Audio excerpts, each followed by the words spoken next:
दिल्ली में हवा बेहद खराब श्रेणी में पहुंच चुकी है।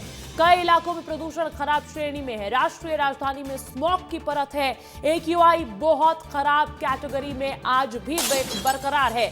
CPCB यानी कि सेंट्रल पोल्यूशन कंट्रोल बोर्ड के मुताबिक इलाके के आसपास AQI यानी कि एयर क्वालिटी इंडेक्स बहुत ही खराब कैटेगरी में पहुंच चुका है। तो दिल्ली की दम घोटू हवा और यहां पर सांस लेने के लिए मजबूर लोग नजर आ रहे हैं। लेकिन देखिए, आप देखेंगे कि पूरी तरीके से स्मॉग की एक परत नजर आ रही है। ये दिल्ली में हवा बेहद खराब श्रेणी में पहुंच चुकी है। आपको 4 तस्वीरें दिखा देते हैं। ये दिल्ली के 4 अलग अलग प्रमुख इलाके हैं। अक्षरधाम मंदिर बमुश्किल आपको नजर आ रहा होगा क्योंकि स्मॉग की इतनी भारी परत है।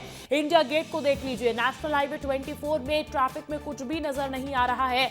और इधर दिल्ली एम्स की भी ऐसी ही मिलती जुलती तस्वीर है। सुबह जो है वो और ज्यादा प्रदूषण खराब श्रेणी में पहुंच रही है। AQI के आंकड़े डरा रहे हैं। ऐसे में देखिए, CPCB ने भी ये जानकारी दी है कि दिल्ली में अब हवा बेहद खराब श्रेणी में पहुंच चुकी है। अधिक जानकारी ले लेते हैं। प्रत्यूष मेरे साथ दिल्ली से ही लाइव जुड़ चुके हैं। प्रत्यूष, मेरा सवाल आपसे यही है, आपको सांस आ रही है दिल्ली में?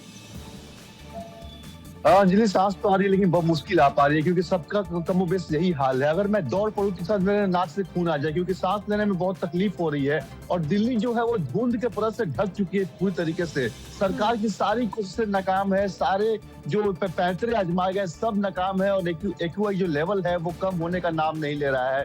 कई सारे इलाके हैं, आनंद विहार का इलाका है, बवाना का इलाका है, बुरारी का इलाका है, अक्षरधाम हो गया, इंडिया गेट हो गया, जितने सारे इलाके हैं जहाँ पे भीड़ होती है, जहाँ पे लोग जाते हैं, जहाँ पे कामकाज वाले जगह है, वहां पे तो और भी मुश्किल है। हम थोड़ा अलग रहते हैं लेकिन अंजलि, दिल्ली की स्थिति बहुत दयनीय है। और यहाँ पे सांस जो है वो अब जहरीली से भी ऊपर अगर कोई शब्द हो तो मैं वो इस्तेमाल करूं, उससे भी बेहतर, उससे भी बेकार हो चुका है। तो ऐसे में सरकार द्वारा क्या कदम उठाए जा रहे हैं? प्रत्यूष, आमतौर पर ऐसी स्थिति जब पैदा होती है तो ग्रैप 4 तक बात पहुंच जाती है। फिलहाल कैसे प्रशासन की तरफ से कार्रवाई की जा रही है प्रदूषण पर नियंत्रण पाने के लिए?